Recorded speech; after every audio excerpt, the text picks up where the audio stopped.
আজই ডাউনলোড করুন আর এনজয় করুন আপনার পছন্দের শো। আয়ুষ, আমার মনে হয় আমরা আমাদের কোম্পানির মানে এই ব্র্যান্ডের নতুন লোগো পেয়ে গিয়েছি। Yes, yes, yes. বাহ, এক্সেলেন্ট। এতদিনে একটা ভালো লোগো দেখলাম। ছেলেটার ক্রিয়েটিভিটি আছে। আমি যে কুসুমের ছবি তুলেছি, ওর চোখ দিয়ে লোগো ডিজাইন করেছি, এটা বললে হয়তো কুসুম আবার কোনো সমস্যায় পড়বে। লোগো হিসেবে ওই চোখ দুটোকে তুমি কেন বেছে? আমার মতে এন্টায়ার বডির সবচেয়ে ইম্পর্টেন্ট পার্ট হচ্ছে দুটো চোখ।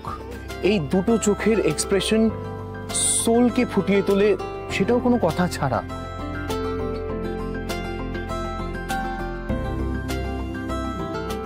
কোনো টুশব্দ না করেই মনের সব কথা বলে দিতে পারে ওই দুটো চোখ।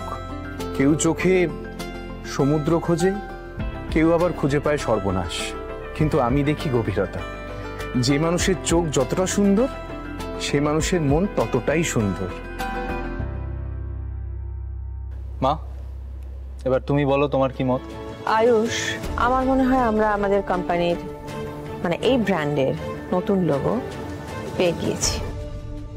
Yes, yes, yes.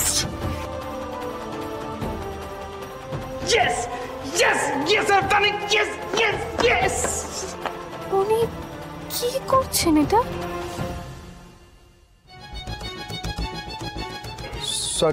Sorry ma'am. লাফাচ্ছ কেন?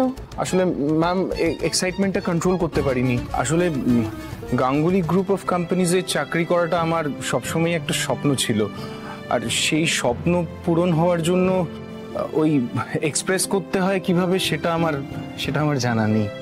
লাফানো ঝাপানো বন্ধ করে কাজটাতে ফোকাস করো। কাজটা তুমি ভালো জানো, কাজে ফোকাস ওটাতেই রাখো, তাতে তোমারই ভালো।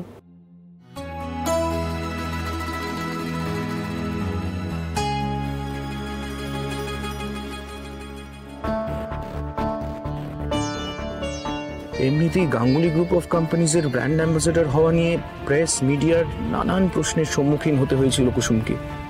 সত্যিটা এক্ষুনি বলা যাবে না কাউকে। আয়ুষ, আমা, রাতুলের সঙ্গে ডিজাইন কন্ট্রাক্ট ফাইনাল করে নাও। আমাদের এই সেগমেন্টের যে কটা গ্রাফিক ডিজাইন আছে সব কটা হ্যান্ড ওভার করো রাতুলকে। লাফিয়ে ওঠো না। না না ম্যাম, দাঁড়িয়ে আছি।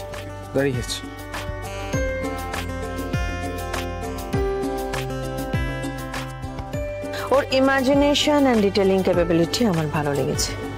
বিশেষ করে এই যে চোখটাকে লোগো হিসেবে বেছে নেওয়ার ভাবনাটা, well done. Welcome to Ganguly group of companies. Congrats man. Thank you sir. আজ আপনি আর কুসুম না থাকলে আমি হয়তো এত বড় সুযোগ পেতাম না। মা, আমরা কিছুই করিনি। দেবীমার আপনার কাজ পছন্দ হয়েছে। একদমই, তাই পুরো ক্রেডিটটাই তোমার।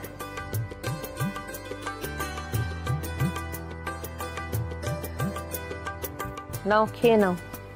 না না, ঠিক আছে। এই যে শুনুন, এই বাড়িতে একটা নিয়ম আছে, কেউ যদি আসে তাহলে তাকে খালি পেটে যেতে দেওয়া হয় না। তাই আপনাকেও কিছু না খাইয়ে যেতে দেওয়া হবে না। নিয়ম যখন আছে তখন সেটার পালন তো করতেই হবে।